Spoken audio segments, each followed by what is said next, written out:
Your textbook also talks about multi-stage sampling. So in this case, you can see how they are breaking it down. Using this example over here, they're talking about consider Nielsen media research randomly selects households and monitors the TV programs these households are watching through what they call a people meter. So the meter is an electronic box that's set up on your television. So they're saying what program is being watched and who is watching, right? Because that's how they do those TV ratings and stuff, to see how many households were watching it and how popular a certain show or primetime programming or whatever might be. So in this case, they're talking about for stage one, using the census data that we collect every 10 years in the country. They're talking about how they start out by dividing our country into geographic areas. So that means they're going into stratified sampling in that part. So they're starting out by dividing the country into geographic areas. The strata are typically city blocks in urban areas and geographic regions in rural areas. So, again, they're kind of breaking it down by urban and rural. And we're talking about 6,000 different stratas are selected. Then for stage two, Nielsen will send representatives to the selected strata and list all the households that's available in that area, in that strata. So the households are then randomly selected through a simple random sample. So think about that. They started out by first, because obviously if we're talking about the entire country, we can't go to every single household, every single place to do this. So we break it up into geographic areas. So we started out with stratified, but then inside each strata, remember how we did stratified? We said in stratified, from each of the groups you have separated, you pick from each single group. And that's what we're doing in stage two, is now we're using simple random sampling inside each of those groups, inside each of those stratas, to then select which households, I guess they want to do the study on. And then they are going to obtain that information. And then, of course, they sell it to network televisions, to the stations, production companies, and all of that, because then they get that research, right? Like, oh, this show did really well, or maybe this episode did really well, so maybe this is something we can build up on, or, whatever they use that data for. I mean, data in any form, and depending on what kind of business you are in, is always essential. So in this case, we did two different sampling techniques. Stratified is what you started with, and then went down to random. Now they're talking about another example over here with the Census Bureau, and they're basically telling you, look at the 5 different stages, and they use three different sampling techniques at each stage. So they started out with stratified, then clustered, then stratified, cluster, and the last one was systematic. So a lot of times, depending how big of a study you are doing, maybe we want to do multi-stage sampling, right? One method may not be enough and we need to break it down. So those would be some things to keep in mind. We were very randomly selecting sample sizes when we did our little experiment the other day, but you do actually have calculations that can tell you, based on what your population is, what kind of study you are doing, what your sample size would be. And this is something you guys will actually come across in chapter 9. So we'll kind of hit that back when we get into our confidence intervals, hypotheses testing, and stuff like that. But do remember that there is actually a way to calculate what a good sample size would be so that we get good results from the study that we are doing. So just kind of keep that in mind. The other thing I kind of like what your textbook does, and this is in your handouts also, just a little different illustration, is they kind of highlight how each of the sampling methods look like. So of course, random, as you can see, the best thing is to number all the things, everybody in the population, and then you can use a random number generator or a random table, right, to select your sample size. With stratified, remember, we break them up into stratas, into groups, and then depending on the groups you have from each group, you are going to be selecting a sample. So from each, category or whatever you have used to define your strata, you're going to use a sample from each of them.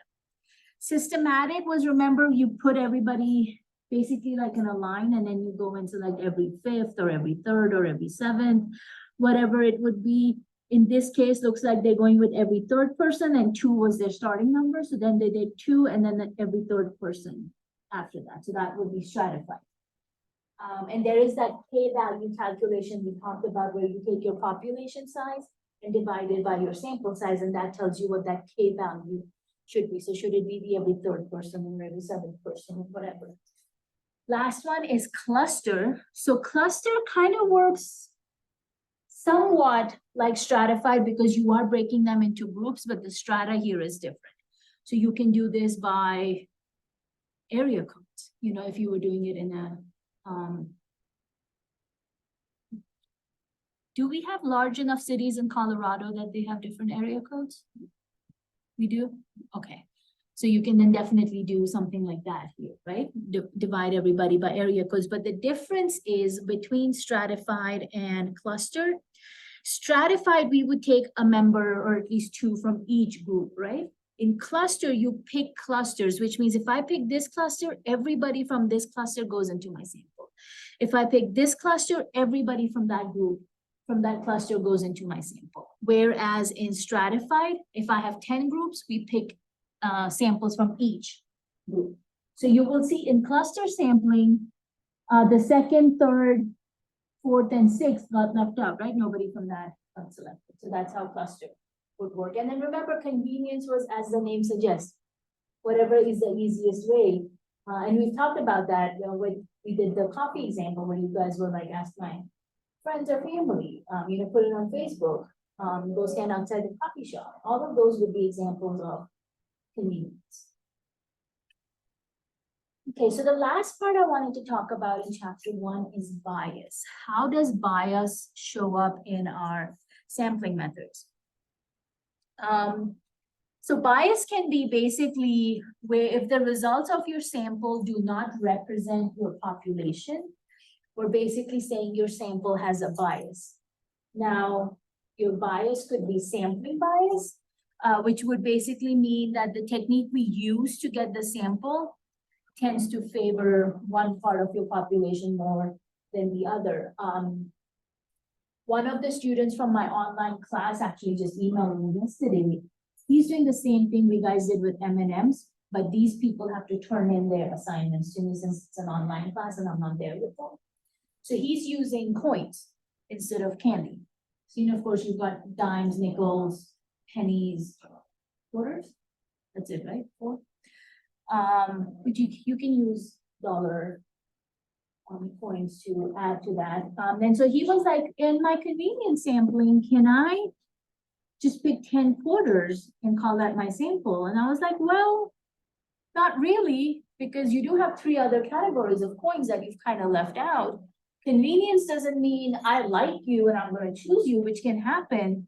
But at the same time, you want convenience sampling to be an easier sampling method, but that doesn't mean you avoid being, I don't want to say varied, but yeah, I mean, you still want to try and get all kinds of results in there, right? So his idea of, can I just use 10 quarters would be a bias, because now what you've done is you've left your poor nickels, dimes, and pennies out, right? Because you only went with like, oh, I like my quarters, I'm going to go with them.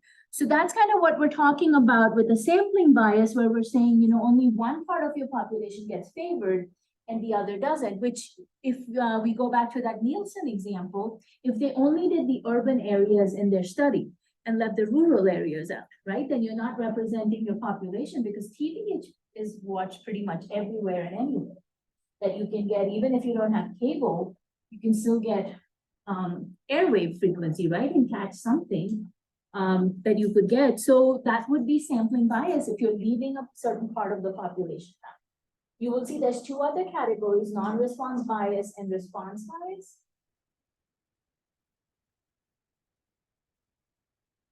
And of course, guys, again, it really helps if you read the textbook, because they will give you examples and kind of walk you through different scenarios. When we're talking about non-response bias, exists when individuals selected to be a sample do not respond to the survey, who might have different opinions from those people who did actually respond. So can you think of where a situation might arise where you have a non-response bias or people did not reply? or participate in? So my doctor sends a "How did we do?" survey.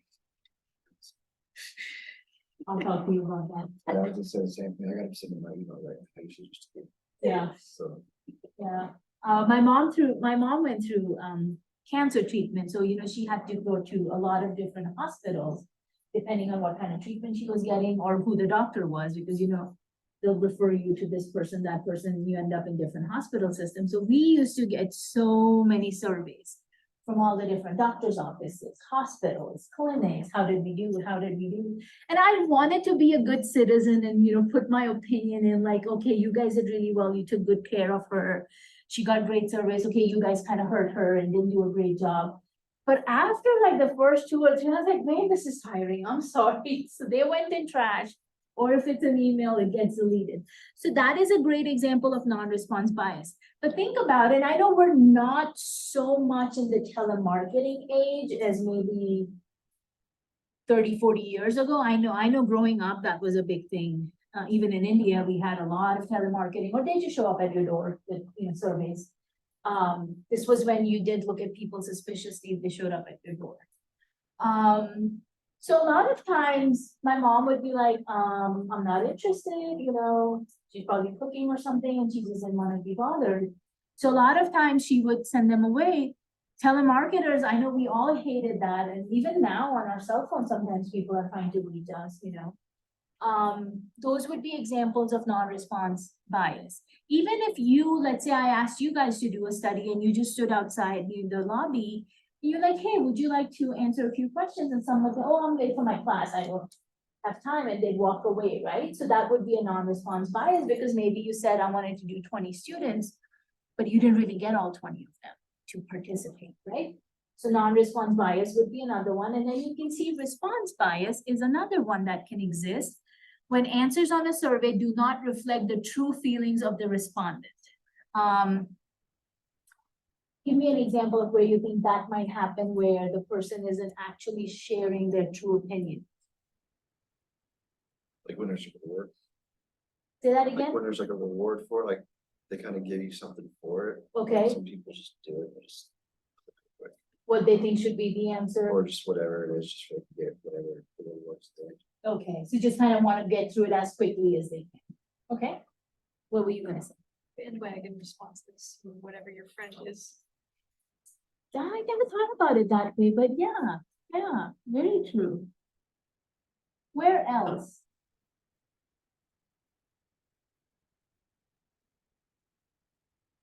One of the things that comes to mind, go ahead. When you go to Walmart, if you just put the 5 stars on the little thingy, I usually just put 5 stars because they tell me to. Just so they don't look at me like I'm not really gonna do it. Yeah, I like that. Just excellent, even if it's not excellent. I just don't Okay. want them to be like, I told you to click and you did it. I just click it anyway. That's funny. I just skip it. Just look at the guy, give them 1 star. I've done that once and they give me a dirty look. Never again. But that is a perfect example, because you are almost apprehensive of how they would react if you did a bad review for them, right? I know they. That's the same way as I am with tipping. Because after the pandemic, and I'm not saying this is wrong, but we are all on a limited income. I cannot go everywhere. I'm getting a coffee, I tip them. I'm getting a lemonade, I tip them. I'm going to McDonald's and I tip them, right? I mean, I'm going to be bankrupt. Might as well just starve myself to death if that's going to happen. So that's me. Like, I don't make eye contact. I'm like, I'm sorry, I just cannot afford to give you a tip right now, but I appreciate you making blah, blah, blah for me. So yeah, that is one place where response bias will show up. Think about if somebody asked you about your weight. We're all conscious about that, even if we think we're healthy for our, body type or whatever. But if somebody asks us, we're gonna be like, do I really want to tell this person my weight, right? Or maybe do I want to lie about it and not tell them my real weight? That happens. I know in India, especially in my family, I have cousins who are barely 5 feet tall. And that was a big thing in India, because in India, our parents' goals is to get the girls married so they can have babies and, get out of the house.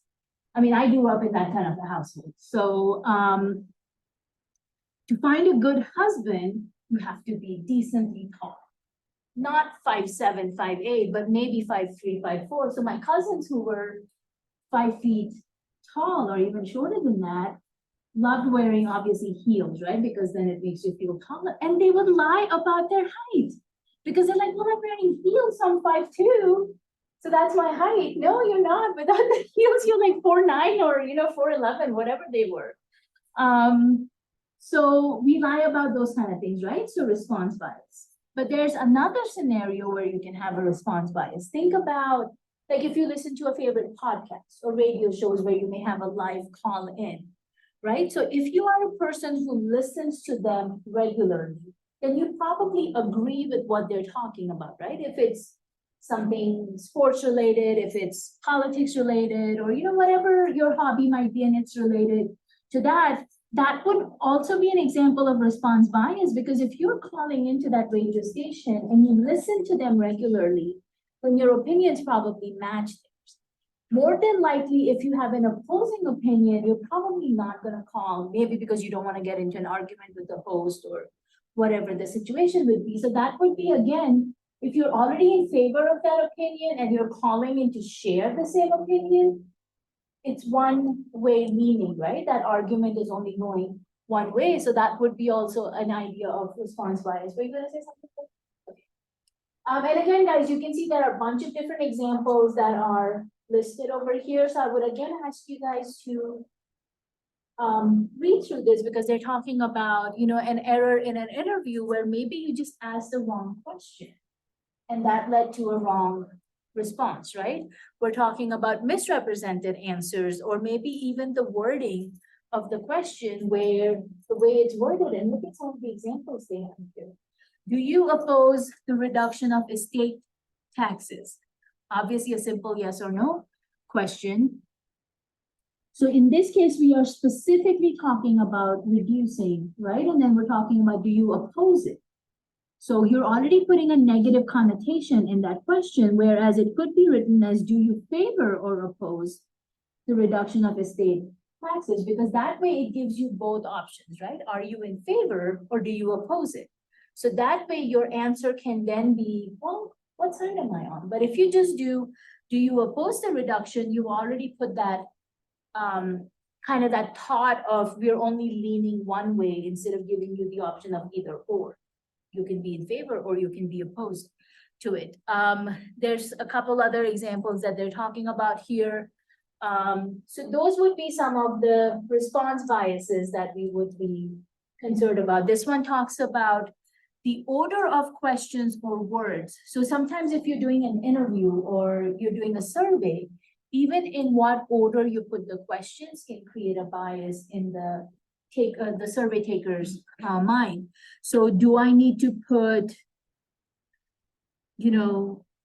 what order I put my questions in is also going to make a big difference on how people respond to it. If you're already going to put something negative on the front and then maybe do something positive at the end, maybe you've already created a bias in the person's mind by that negative question at the beginning, that now even the positive ones are getting a negative response. Because, that's kind of the mindset you already set for this person as you made your survey questions available. So any of these can create biases in the mind of the survey taker, or, the person who's doing, the survey, the study, or whoever is in your sample. And you can see they're talking about so many different types of examples over here. I'd really like you guys to read through that if you have not. All right, so here we're just talking about non-sampling versus sampling errors. So non-response bias, response bias, data entry errors, and of course, data entry, they're talking about that right here at the top of this page, where they talk about basically just, I guess we call them typos, right? You just switch your numbers around or those kind of things. So you have the right information, you just entered it incorrectly. All of these categories are what we would call as non-sampling errors, because that didn't happen in the way you collected your sample. That was just something that happened outside of it. However, when a sample is used to learn information about a population, you will run into the sampling error over here. So your non-sampling errors can come from undercoverage because you didn't, spread your net wide enough to get everybody in the population. You have, of course, we talked about non-response response biases, data entry. With your sampling errors, it basically would come down to how well you executed your sampling techniques. And I really kind of hate that we didn't get to spend enough time on those last three sampling techniques, because we were running short of time, because that is something we could have kind of talked about as we were walking through those examples.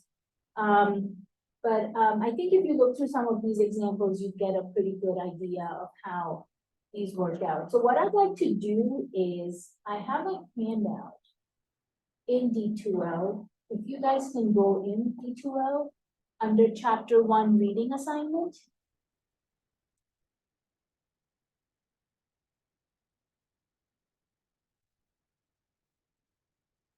So go under chapter 1. Under the materials submodule, you will see chapter 1 read. And under that, we have the handout for the sampling and the bias activity. So if you can get to that.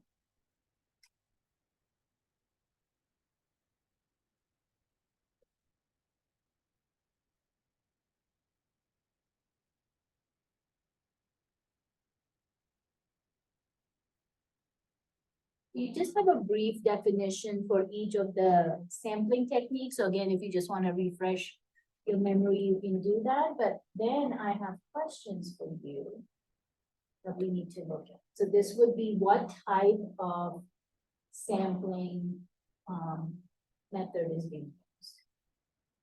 So remember, you're looking at random, systematic, stratified, cluster, and convenient. So the 5 we did the other day with our in-class experiment. All right, so if we're talking about a situation, a gift certificate is given away at a home improvement store. Customers fill out a form and the form is placed in a bin. A blindfolded person takes the form from the bin. Which sampling method is being used here? Random? Anybody else? So basically, you fill out a form, put it in a bin, and then somebody is blindfolded. And the idea is, of course, so that way they don't know which form they're going with. Would any other method fill in here other than? Such as? So for convenience, all of their selected populations, all those bought from that store. So you're kind of thinking it could be convenient? at least they're collecting their population. The random sampling where they're just pulling a piggy out of the bucket essentially is. Random. Yeah, and I think that's what makes it random. Yeah. Alrighty, very good. So that first one will be random sampling. A state is divided into counties, obviously. All addresses are selected from 3 random counties for a water survey. Okay, so you have your states divided into counties, and then they're saying all the addresses are selected from 3 random counties. Cluster, because otherwise they would have said from each of the counties they got the sample, but they're saying they got all the residents from only 3 counties, right? So that is your cluster sampling. Very nice. So cluster for the second one. Every 45th TD coming off the assembly line is checked for defects. Yeah? Do we agree? Very nice. Yes, because they're telling us every 45th.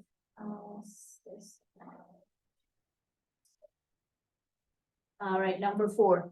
People leaving a grocery store are asked how much money they spend on produce. Convenience. And this is a classic example of convenience sampling again, Because, you know, they're probably there at a certain time of day on a certain day of the week, right? So that means if, let's say, you know, if you go after work to do this, you're probably going in the evening on, let's say, I don't know, Friday evening. So you're missing out people on the rest of the days of the week, and you're missing out people who may be shopping in the morning, in late evening, maybe in the afternoon, right? So this would be an example of convenient sampling. All right, convenience for number 4, and a group of students are classified according to age, and a random sample from each group are asked how many credits they signed up for in the coming semester. Stratified, because they are saying students are divided by age, and then from each age group, they're talking to students, so that makes it stratified because you are getting your sample from each group. All right.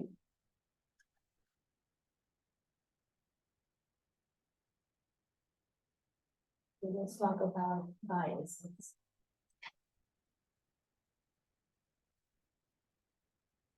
So just kind of just set the stage, I guess.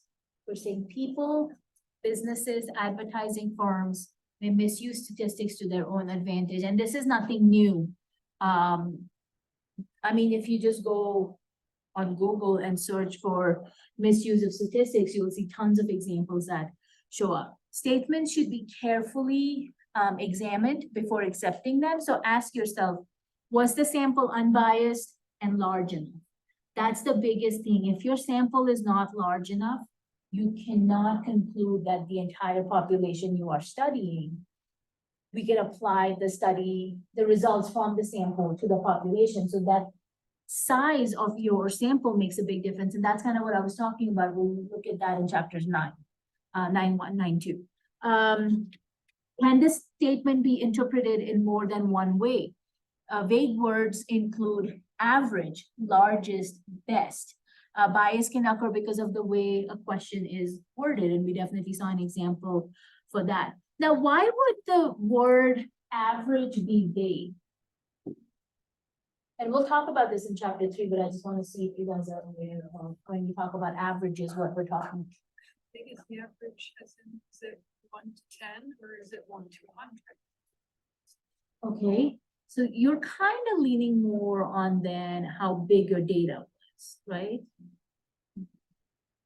Well, the reason why average can be a vague terminology is because there's 4 different ways to calculate average. Because when we talk about average, we're talking about mean, which is the most common way of calculating average, but there's also median, mode, and mid-range. So yes, technically we can use the word average, but if they don't tell you what kind of average, you know, which calculation they used, you don't know what measurement they're talking about, and that could lead to a bias that happens.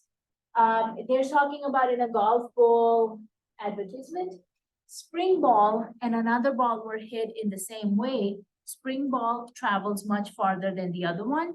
We are supposed to decide spring ball is a better ball. What is not mentioned is the number of times the experiment was performed or the result of the previous experiments.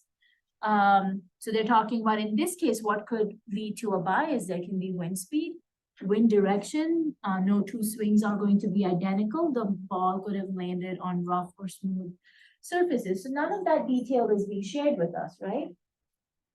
One example I like to give students is, I don't know if they still do that. Trident used to have this commercial where they would have these 5 dentists sitting at a table. And they would say 4 out of 5 dentists recommend our gum. But then the 5th guy would, the one I remember, he's being eaten up by a squirrel. It's like crawling up his pants or something. Sometimes I think the 5th guy gets like hit on the head and basically passes out.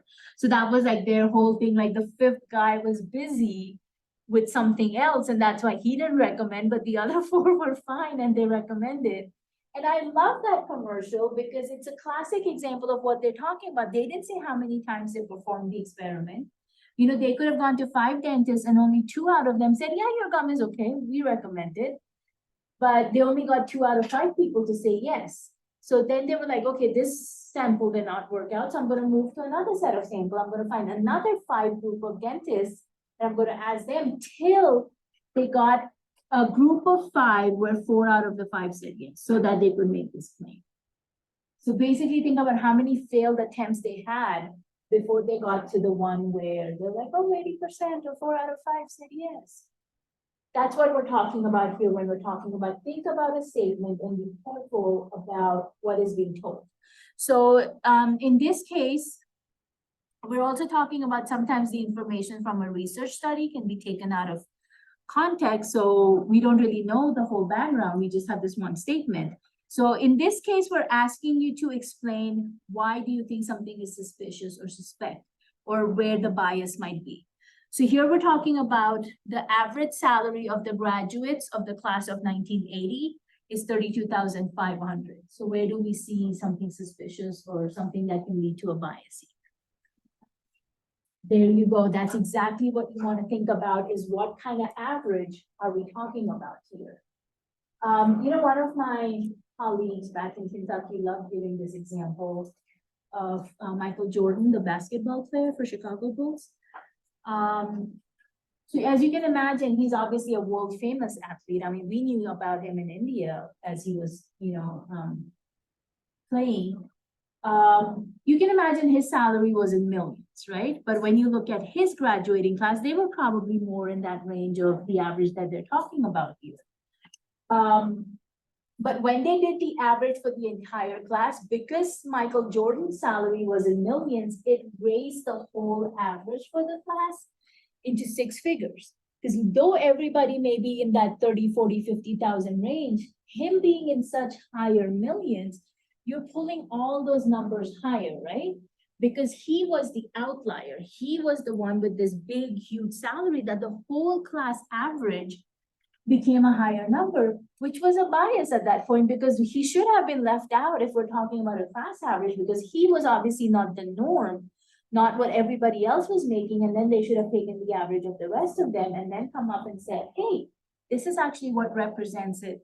Well, but again, what average did they use? Mean, median, mode, or mid-range? So your vagueness is coming from that word average.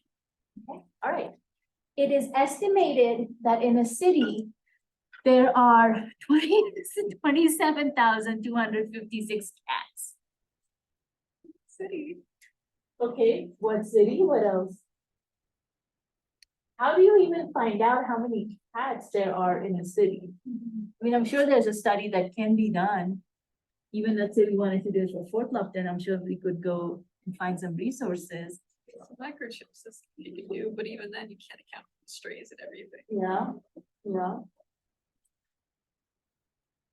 Well, and they're talking about an estimate here, but they're not really elaborating on how they even came up with that estimate, right? So we don't know the city, and we don't know how they actually came up with that. I mean, did they just go to one block and they're like, 15 cats here, so there's like so many blocks in the city, let's, multiply the box by 15 and there's your number of cats. I mean, geez, that's my kind of study.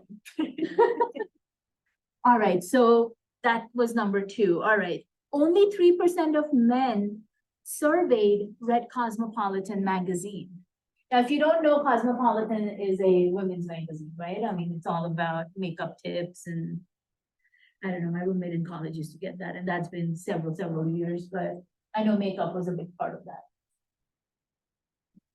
So what is suspicious, suspect, bias in this statement? Only 3% of the men surveyed read Cosmopolitan magazine. Like how many men? Yeah, because they're not telling you. 10 guys. Yeah, yeah. And 3 out of 10 comes out to be 30%, right? So Yeah, you know what I mean. we don't know the actual size of the sample here, right? I mean, from what are they getting? 3%. I would even say, what do you define as reading? I mean, is it like, Picture book. Just Yeah, looking through quickly, yeah. Or is it actively like reading the? So Yeah. a lot of things I would be concerned about. Okay, based on a recent male survey, 85% of the respondents favored gun control. Now, when they're talking about male, that's of course your post, right? Coming through the post. All right, so 85% of the respondents favored gun hunting. Still missing. It's the percentage of people that actually answered it. Okay, very good. Now think in Essentially- terms of biases that we discussed with you. If this is a mail, and we talked about how we're getting surveys and we're choosing to ignore them, right? So if this was a topic you really had a strong feeling on, it's probably going to be a response bias, right?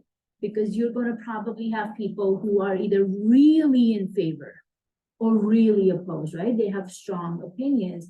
A lot of those who are kind of like in the middle, like, I'm kind of, you can convince me either way. I can see your point, but I can also see your point. Maybe those people are not the ones who participated, but those who really, really had a strong opinion. So this is a classic example of where everybody gets sent the survey, right? If it's a mail-in survey, and then people choose if I'm going to respond to it or not.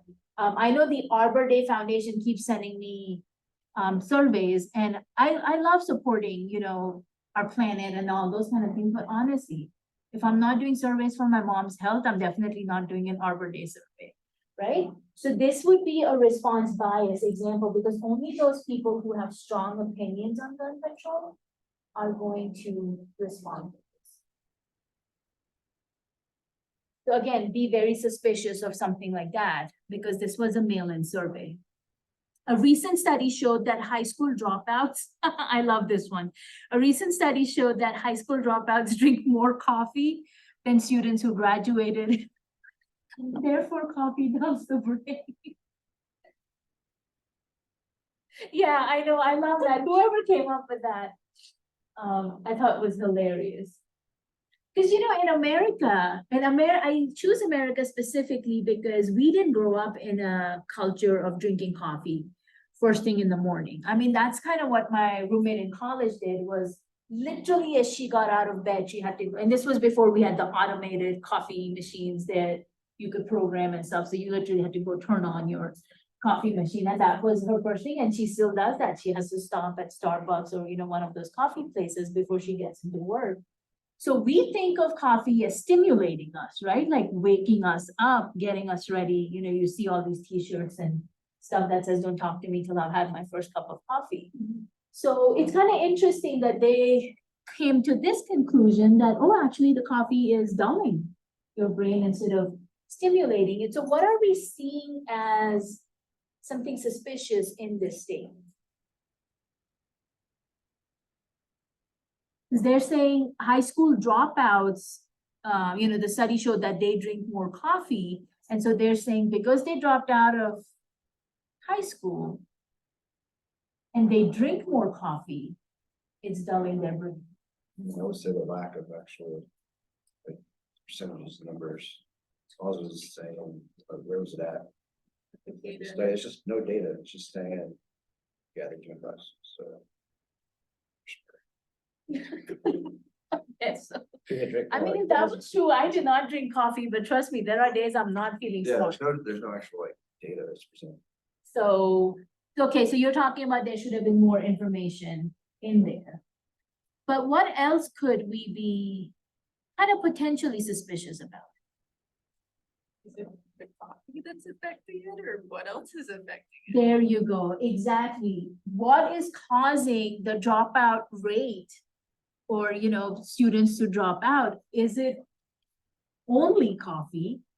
Or there are other circumstances? And, we've all known people who for one reason or the other had to maybe, not finish high school and maybe later on ended up getting their GEDs, right? So does that mean we are not even counting all those people who got GEDs, because technically that is high school equivalency, right? So technically that should qualify as being graduated, even if they didn't do it in the traditional way. So yeah, there is a lot of information that's missing over here. And if drinks had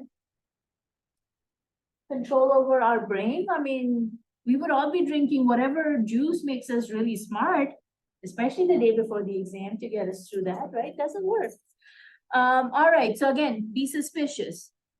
Let me see, maybe I'm gonna put this a little higher so you guys can see.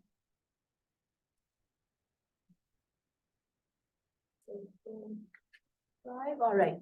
Since most automobile accidents occur within 15 miles of a person's residence, it is safer to make long trips.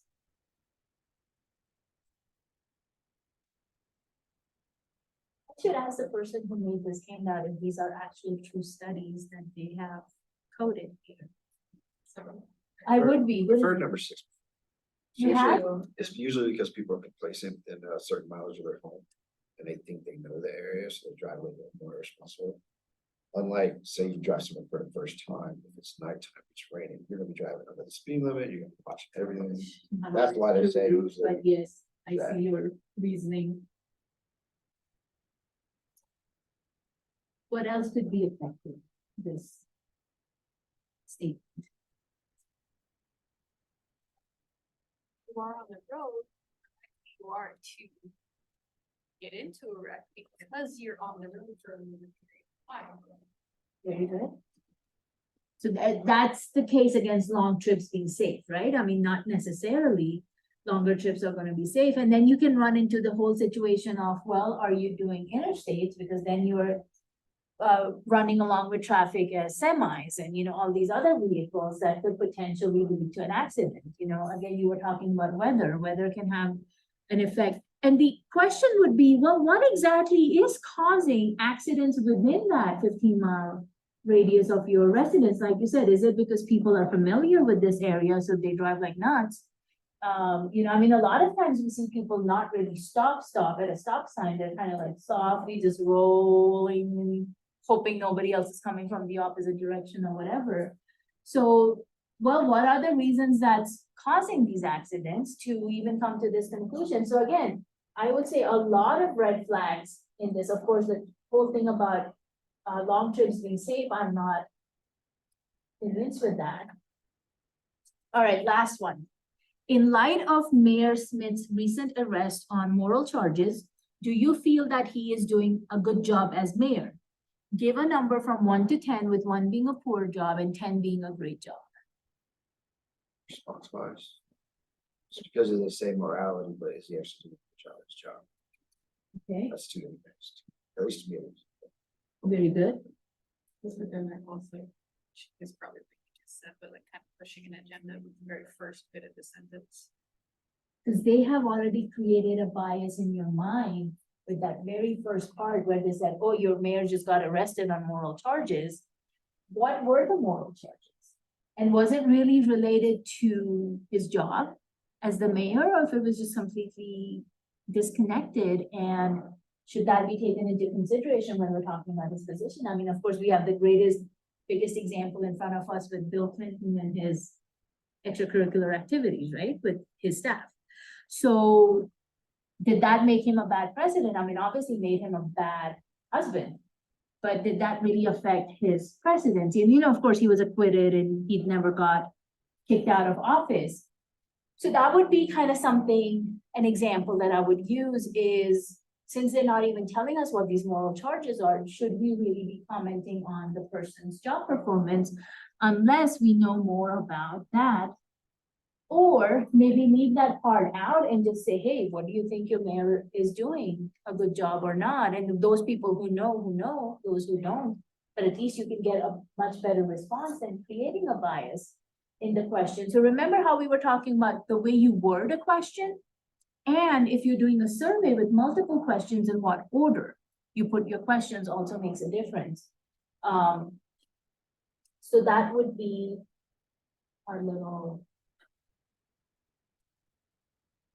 bias.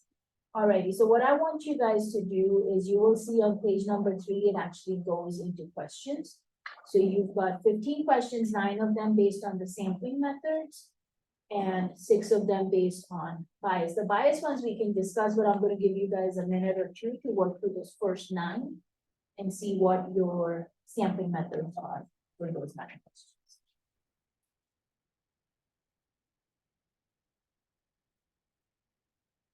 And again, you're choosing between random, systematic, stratified, clustered, and homogeneous.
Missing time?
Right, Paulina, what did you have for number one? Bingo balls in a box are shaken and then balls are selected from the box.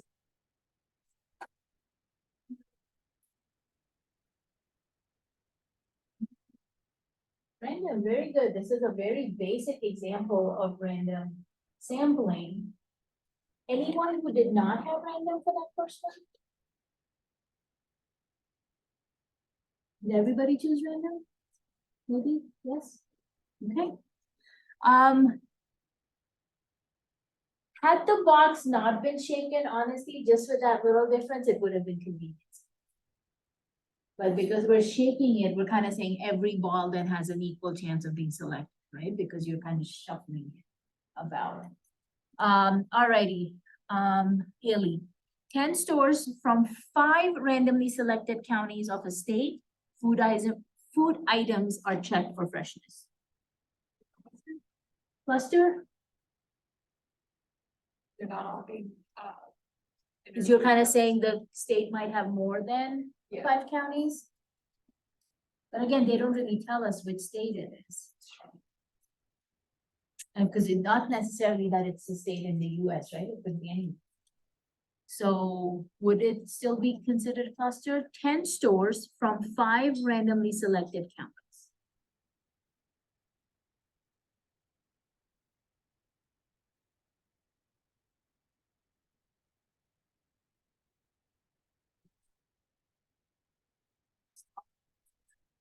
Okay. So you initially had cluster. Yeah. Okay. What did you have, Paulina? Cluster? Yeah, Cluster? I didn't read into the question too much. Okay. Yeah. Libby?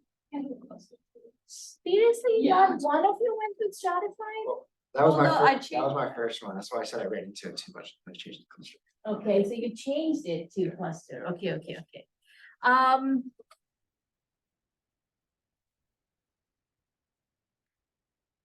I mean, I normally go with stratified as the answer of that, but you can almost make an argument for cluster. But again, it doesn't really tell us there are more than 5 counties in there, and that's the only reason why I'm leaning towards stratified. But like I said. I'm not gonna fight you over that. But let's stay with stratified on that one. The first 50 students leaving a library are asked who they will vote for in the elected for student president. Kind of weird the way that's worded. Convenience? Anybody have a different answer on number 3? Because they're talking about first 50 students, right? So they're basically saying we stood there for a little while. Whatever those first students were that came out, we just asked them. So yeah, very nice. It's with the confidence.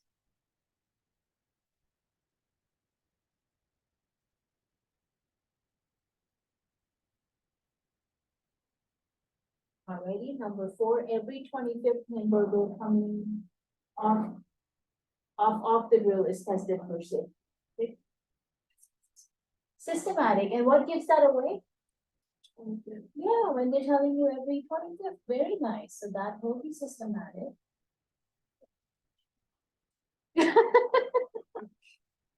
Did anybody have a different answer on that one? Are we okay? Yeah, all right, number 5, a researcher surveys all heart patients in each of 3 randomly selected hospitals. I didn't. Random? A researcher surveys all heart patients in each of 3 randomly selected hospitals. So they're talking about selecting all the heart patients. All right, I'm gonna move down to, Libby, what did you have for number 5?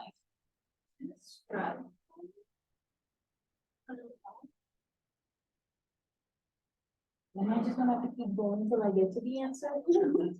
It is cluster because they're saying they selected 3 hospitals, so that's your strata, or sorry, group in this case, not strata. Your category or grouping, because they selected all the heart patients, remember that's what tells you it's cluster because they're taking everybody who's part of that group. If it was stratified, then they would have only taken a few heart patients from each of the 3 groups, which is what happened in that number 2. So number 5 is cluster because they're going with every patient in that hospital or every heart patient. All right, number 6, registered cars are put in categories depending on size. 200 cars are selected from each category. So Libby, this is your question. Yeah, because they took each category, so the cars are broken up by size in each category, and then they're selecting from each of those categories, and this would be stratified, very nice.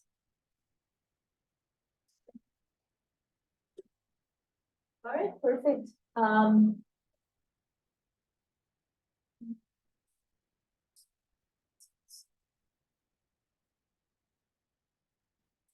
Let's go to 7.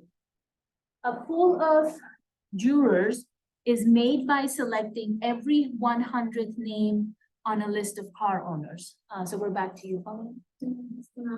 Yeah, because again, they're telling you it's every 100th name on a list. So this would be systematic.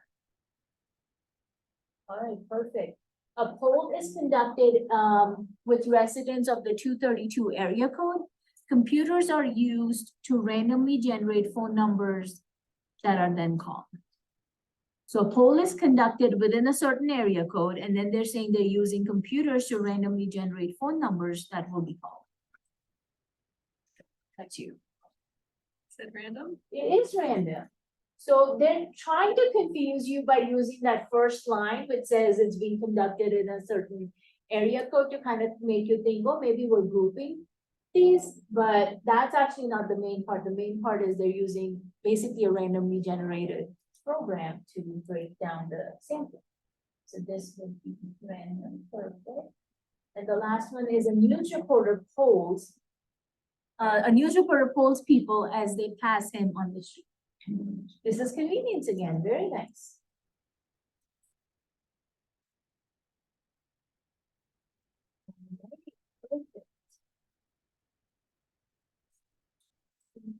Now let's move on to our bias examples here. And this will be Vic. A healthy snack candy bar states on the label that it has no cholesterol. Therefore, it is safest to eat as many of these candy bars, as you want. What would be suspicious in this state? No percentages. Okay, no percentages. Okay. What else? And this is open to all once I get my first answer. So a new healthy snack bar states the label that it has no cholesterol, and based on that, they're saying it's safe. Say it's say just based on one variable. cholesterol. Yeah. Have to salt. Ton of salt, ton of sugar. Yeah. So kind of like what you said, they're not mentioning numbers, but they're also not mentioning other information, right? So there could be other bad things that could lead to not what to do. Alrighty, this will be Emily. More copies of T magazine are sold than copies of M magazine, so T is more profitable than M. Now, why would this statement be suspicious? Suspicious of what's going on. The fact that one magazine is sold more than the other. Okay. But shouldn't that kind of tell us that, oh, if he's selling more, so he's making more money? But obviously, there's something that's wrong in here, right? And what would that?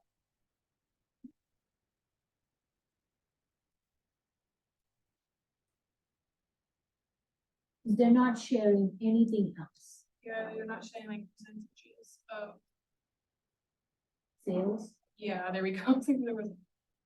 Actually present the sales and then. We're just leaving, yeah, that T magazines or something. Like that. I think it's much more detailed. yes. They're not saying where their study was conducted specifically. So what maybe market? Their poll was. Okay. What else? So over there, that's the magazine, so. Very nice. How much does the magazine cost? Is it also, is it a weekly? Is it a monthly magazine? Is it, I don't know if they do dailies anymore. They used to back in the day.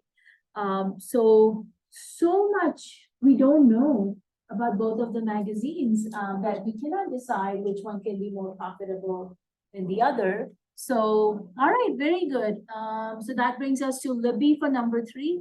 A pollster travels door to door in one neighborhood, asking residents to evaluate the quality of life in town. There's like too many answers for that. It's too. Like too many possibilities In what sense? to like be divided. Okay. That's not what's the suspicious part here. Read the statement if it helps you again. Because what's the survey about? What's the survey about? Look at the last part of that statement.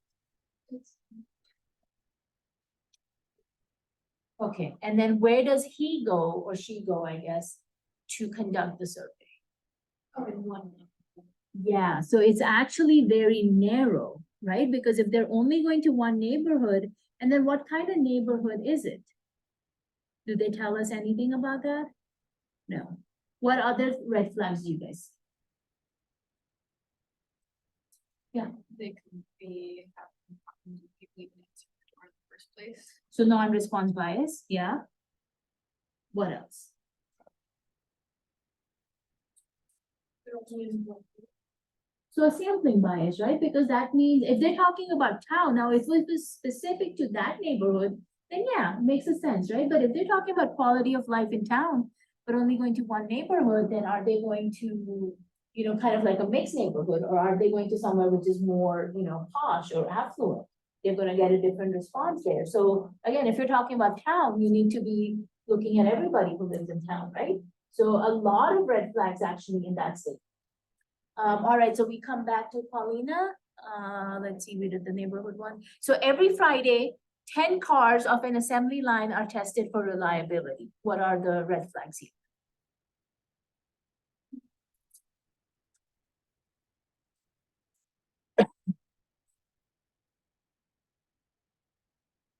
Like, what are they testing, like, off the cars? I mean, I guess they're just testing the car in general, right? Maybe transmission, maybe airbags, you know, any of those safety features. But what's the suspicious part about the statement? And it's okay if you don't have the perfect answer, just whatever you're thinking, just share that. Why every Friday? Okay? Very good. What else? Only 10 cars. Only 10 cars? Okay, so what production they had that day. Okay, very good. Yeah, so first of all, I would say the sample size seems to be a little bit small. Secondly, why only Fridays, right? Why not some of the other days? Because if that is something, let's say if we are people who work there, right? And if we recognize that, oh, every Friday they do the test, maybe we'll work extra hard on Fridays to make sure our cars pass the test, right? And then maybe the rest of the week, like, forgot it, not there, it's okay, nobody's gonna miss it, right? So you wanna switch that up. You don't wanna just do it like, oh, just pick a Friday and we're gonna do our testing. You need to keep moving that around. So again, why are they only doing it on a certain day of the week and not switching that around? All right, so that was Paulina. So we're back to Haley. Health club surveys 20 members on their way to an 8 a.m. class to determine their preference to a new class. So they're surveying 20 members on their way to an 8 a.m. class to ask what is their preference for a new class. So for this one, I said that there was a sample bias because they're only doing 8 a.m. Okay, And those people first thing in the morning are gonna choose a certain kind of class. And then they're not getting everyone else's opinion throughout the day of the classes. And then I also said that there's sample bias. I mean, not sample bias, they may have had too small of a sample. very good. Yeah. Because I mean, if we're talking about a health club, we know there's going to be mostly more than 20 people, right? And then, yeah, like you mentioned, we're only looking at a certain time of the day, which means you're missing out the remaining people. Not everybody's going to work out at 8 a.m. You know, somebody might be doing lunchtime. Maybe some people do it after work or during daytime based on their schedule. So yeah, there's going to be a sampling bias over there. And then, because you know, if people are used to an 8 a.m. class, wouldn't they say, let's do the new class at a.m. also so that we can take it? Who cares about all those other people who show up rest of the day? So you're going to be missing out on your population by doing that. All right, so I guess Drew, you're gonna do the last one here. Do you feel that more police should be hired in order to reduce the high crime rate in our city? What's suspicious? It's not telling like how much actual crime, Mhm, type, kind of like what's causing the crime mhm. in the city or the area. Okay. Yep. Okay, so those are definitely main points. Go ahead. It's kind of pushing an agenda a little bit there at the end of the statement at least. A better way to phrase it would have been, do you feel that more police will reduce crime? Because they're creating a bias in the question, right? The way they're wording it, kind of like the same thing we did with that mayor example in the previous one, where they're kind of telling you, you have a high crime rate. So they're already creating a bias in your mind by saying, oh, so should we have more police? And you know, this is actually something that is a valid question. I don't know, is it Denver or is it Brighton? One of these, you know, suburbs outside of Denver has a very similar. Is it Aurora? Okay, because I know I heard about it on the news and it just kind of made me think of, you know, kind of like this question here of, are we already creating a bias in that question? So yeah, very nice. We don't know what the crime rate, what kind of crimes we're talking about here. We obviously don't know which city or location we're talking about here. And then of course the question is worded to give the responder kind of like, oh yeah, we need to reduce crime. So yeah, let's hire more people. Alrighty, perfect guys. So this was your sampling techniques and bias question. So now that brings us to the end of chapter 1. There's actually a 1.6 section if you look at the textbook, but we're obviously not doing that. We're only doing 1.1 to 1.5. So I would again recommend you guys to read through chapter 1 if you have not done that. You can also look at the handouts. We're not done, people. Sheesh. Remember? No, we don't go to 3:15, do we? We go to 1:45 to 3. Sheesh. I'm not on my full here, people. Okay, so yeah, we're only doing 1.1 to 1.5. So we will start our day on Thursday by doing the exam. And then we'll see how long it takes you guys. Like I said, it is a 60-minute exam. If you need to take all that time, then I guess we don't really have much time left at the end. Because we are a 75-minute class. So if we don't have time, I was hoping to start chapter 2, however, after you guys finish chapter 1 exam. At least get you introduced to it. So let's see how you guys do on that portion. Okay? So just make sure you have 90% on all 5 of those homework sections, right? All right, everybody, be careful, stay safe, and I will see you on Thursday. Take care. And I have made the date changes in, my staff lab, so you should see the 30 minutes. Okay, so it's at game 3 first. Yeah, so again, same time, it goes at 1:30 p.m., but on Thursday. Perfect.